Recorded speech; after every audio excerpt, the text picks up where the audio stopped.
Friends, ಕೆಲವರಿಗೆ ತೊಂಡೆಕಾಯಿ ಅಂದರೆ ಆಗೋದೇ ಇಲ್ಲ. ಆದರೆ ತೊಂಡೆಕಾಯಿಯನ್ನು ಈ ಥರ ಮಾಡಿದರೆ ಆಗದವರು ಕೂಡ ಖಂಡಿತ ತಿಂತಾರೆ. ಹಾಗೆ ಕೆಲವರಿಗೆ ನಾನ್ ವೆಜ್ ಇಲ್ಲದೆ ಆಗೋದೇ ಇಲ್ಲ. ನಾನ್ ವೆಜ್ಜನ್ನು ಕೂಡ ನಾನ್ ವೆಜ್ ಥರನೇ ಇದನ್ನು ಕೂಡ ಮಾಡಿದರೆ ಅವರಿಗೆ ಕೂಡ ತುಂಬ ಇಷ್ಟ ಆಗ್ಬೋದು. ಅದರಿಂದ ನಾನು ಹೇಗೆ ಮಾಡೋದು ಅಂತ ಹೇಳಿಕೊಡ್ತಾ ಇದ್ದೇನೆ. ಇದು ಸುಕ್ಕ ಅಂದರೆ ತೊಂಡೆಕಾಯಿ ಸುಕ್ಕ. ನಾವು ತೊಂಡೆಕಾಯಿಗೆಲ್ಲ ಕಡಲೆ ಎಲ್ಲ ಹಾಕ್ತೇವೆ, ಆದರೆ ಇದು ಬರೀ ಸಿಂಪಲ್ ತೊಂಡೆಕಾಯಿ ಮಾತ್ರ ಹಾಕಿಬಿಟ್ಟು ಮಾಡುವಂಥ ರೆಸಿಪಿ. ನೋಡಿ, ನಾನು ಅದಕ್ಕೆ 1 kg ತೊಂಡೆಕಾಯಿ ತೊಗೊಂಡಿದ್ದೀನಿ. ಅದನ್ನು ಚೆನ್ನಾಗಿ ತೊಳಿಬೇಕು.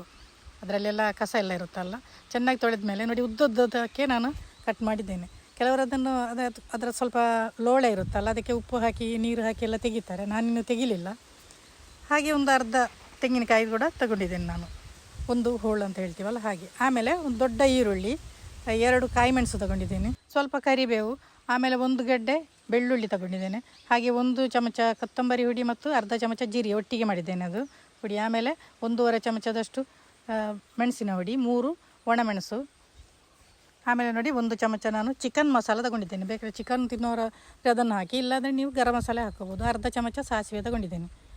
ಇಷ್ಟು ತಗೊಂಡಿದ್ದೇನೆ ನಾನು. ಇದನ್ನು ಮಾಡೋದು ನೋಡಿ, ಒಂದು ಬಾಣಲಿಗೆ ಒಂದು 3 ಚಮಚ ಎಣ್ಣೆ ಹಾಕಿ, ಅದು ಎಣ್ಣೆ ಕಾದ ಮೇಲೆ ನಾವು ಸಾಸಿವೆ ಹಾಕಬೇಕು.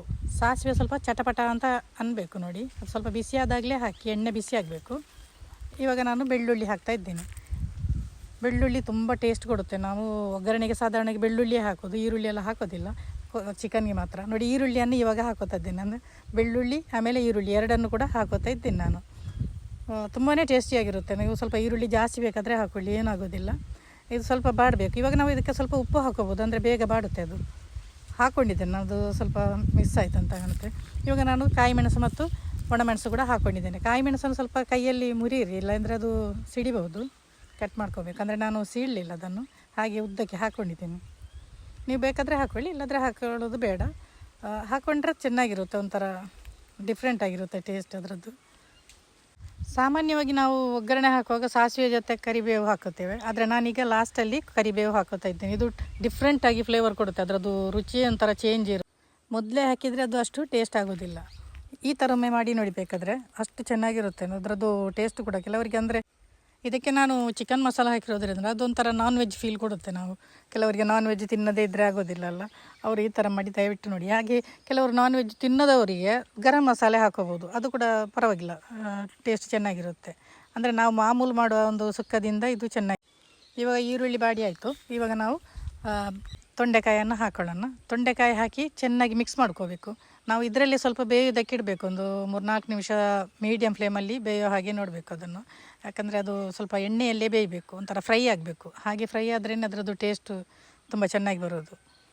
ನೋಡಿ, ಒಂದು 2-3 ಸಲ ನಾವು ಅದನ್ನು ಮಗುತ್ತಾ ಇರಬೇಕು ಮಾತ್ರ, ಒಂದು 4-5 ನಿಮಿಷ ಹಾಗೆ ಇಡುವಾಗ ಕೈಯಲ್ಲಿ ಸ್ವಲ್ಪ. ಇಲ್ಲದ್ರೆ ಎಣ್ಣೆ ಮಾತ್ರ ಇರೋದಲ್ಲ, ಎಣ್ಣೆ ಏನಾದರೂ ಕಡಿಮೆ ಆದರೆ ಅದು ಸೀದೋಗ್ಬೋದು. ಅದರಿಂದ ಒಂದು 2-3 ಸಲ ನಾವು ಕೈ ಆಡಿಸ್ತಾ ಇರಬೇಕು. ಇದು ಸ್ವಲ್ಪ ಹಾಗೆ ಬೇಯಲಿ, ಮುಚ್ಚಳ ಮುಚ್ಚುವ. ಆಮೇಲೆ ಮಧ್ಯದಲ್ಲಿ ನಾನು ಹೇಳಿದ್ನಲ್ಲ, ಕೈ ಆಡಿಸ್ತಾ ಇರಬೇಕು ಒಂದು 2-3 ಸಲ. ನೋಡಿ, ಇದು ಸಾಧಾರಣ ಒಂದು 50% ಬೇಯಬೇಕು ಅದರಲ್ಲಿ, ಎಣ್ಣೆಯಲ್ಲಿ ಬೆಂದರೆ ತುಂಬ ಚೆನ್ನಾಗಿರುತ್ತೆ. ಇವಾಗ ನಾನು ಒಂದೊಂದೇ ಮಸಾಲೆ ಹಾಕ್ತಾ ಇದ್ದೇನೆ. ಇವಾಗ ಕೊತ್ತಂಬರಿ ಮತ್ತು ಜೀರಿಗೆದ್ದು ಹುಡಿ ಹಾಕ್ತಾ ಇದ್ದೇನೆ, ಅದನ್ನು ಚೆನ್ನಾಗಿ ಮಿಕ್ಸ್ ಮಾಡ್ಕೋಬೇಕು. ಆಮೇಲೆ ಚಿಕನ್ ಮಸಾಲ ಕೂಡ ಹಾಕ್ತಾ ಇದ್ದೇನೆ ನಾನು. ಚಿಕನ್ ಮಸಾಲನ್ನು ಕೂಡ ಒಂದು ಸ್ವಲ್ಪ ಮಿಕ್ಸ್ ಮಾಡಬೇಕು ಅದರ ಒಟ್ಟಿಗೆ. 1 ಚಮಚ ಚಿಕನ್ ಮಸಾಲ ಹಾಕಿದ್ದು. ಚಿಕನ್ ಮಸಾಲ ಬದಲು ನೀವು ಗರಂ ಮಸಾಲ ಕೂಡ ಹಾಕೋಬೋದು, 1 ಚಮಚ ಸಾಕು. ಹಾಗೆ ಇವಾಗ ಮೆಣಸಿನ ಹುಡಿ ನಾನು 1.5 ಚಮಚ ಹಾಕಿದ್ದೇನೆ, ಸ್ವಲ್ಪ ಖಾರ ಇರಲಿ ಅಂತ. ಅದು ಸ್ವಲ್ಪ ಸಪ್ಪೆ ಆಯಿತು ಅಂತ ನಾನು ಅರ್ಧ ಚಮಚ ಪುನಃ ಹಾಕಿದೆ. 1.5 ಚಮಚ ಬೇಕಾಗುತ್ತೆ ಇದಕ್ಕೆ, 1.5 ಚಮಚ. ಇದನ್ನು ಕೂಡ ಚೆನ್ನಾಗಿ ಮಿಕ್ಸ್ ಮಾಡಿ ಆಮೇಲೆ ಸ್ವಲ್ಪ ನಾನು ಉಪ್ಪು ಹಾಕ್ತಾ ಇದ್ದೇನೆ. ಉಪ್ಪು ಅಂದರೆ ನಾನು ಮೊದಲು ಕೂಡ ಸ್ವಲ್ಪ ಉಪ್ಪು ಹಾಕಿದ್ದೇನೆ, ಅದರಿಂದ ಉಪ್ಪು ನೋಡಿಕೊಂಡು ಹಾಕಿ. ರುಚಿಗೆ ತಕ್ಕಷ್ಟು ಉಪ್ಪು ಅಂತ ಹೇಳ್ತೀವಲ್ಲ, ಇದು ಸ್ವಲ್ಪ ನಾನು ಹುಡಿ ಉಪ್ಪು ಹಾಕಿದ್ದು. ಕಲ್ಲುಪ್ಪು ಆದರೆ ಸ್ವಲ್ಪ ನೋಡಿಕೊಂಡು ಹಾಕಬೇಕು.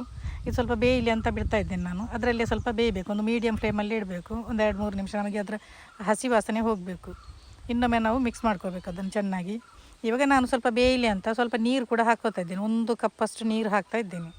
1 ಕಪ್ ಅಂದರೆ ನಾನು ಚಿಕ್ಕದು 1 ಕಪ್ ತೋರಿಸ್ತಾ ಇದ್ದೀನಿ ನೋಡಿ, ಇದು ಇಷ್ಟು ಸಾಕು. ಜಾಸ್ತಿ ನೀರು ಹಾಕಿದರೆ ಅದು ನೀರಾಗ್ಬೋದು, ನಮಗೆ ಸ್ವಲ್ಪ ಡ್ರೈ ಆಗಬೇಕಲ್ಲ, ಅದರಿಂದ ಸ್ವಲ್ಪ 1 ಕಪ್ ಸಾಕು. ಇನ್ನು ಅದನ್ನು ಇನ್ನೊಮ್ಮೆ ಮಿಕ್ಸ್ ಮಾಡಿ ಹಾಗೆ ಬೇಯೋದಕ್ಕೆ ಇಡೋಣ. ಇನ್ನಿದು ಆ ನೀರಲ್ಲೇ ಬೇಯುತ್ತೆ ಅದು. ಅಂದರೆ ನೀರೆಲ್ಲ ಆವಿ ಆದಮೇಲೆ ಅದು ಬೆಂದಿದೆ ಅಂತ ಅರ್ಥ. ಅದನ್ನು ಒಂದು 2-3 ಸಲ ನಾವು ಕೈ ಆಡಿಸ್ಬೇಕು. ಹಾಗೆ ನೀರು ಸ್ವಲ್ಪ ಹಾಕಿರೋದ್ರಿಂದ ಕೈ ಆಡಿಸ್ತಾ ಇರಬೇಕು.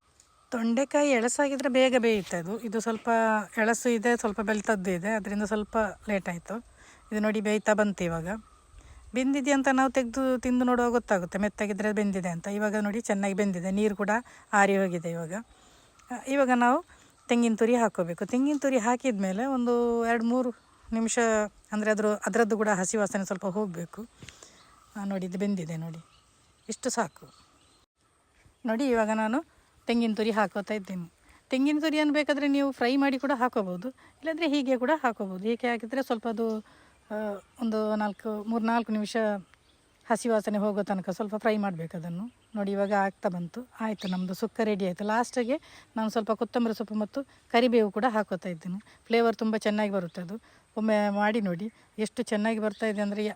ನಾನು ಹೇಳಿದ್ನಲ್ಲ, ಇಷ್ಟಪಡದವರು ಕೂಡ ತೊಂಡೆಕಾಯಿಯನ್ನು ಖಂಡಿತ ತಿಂತಾರೆ.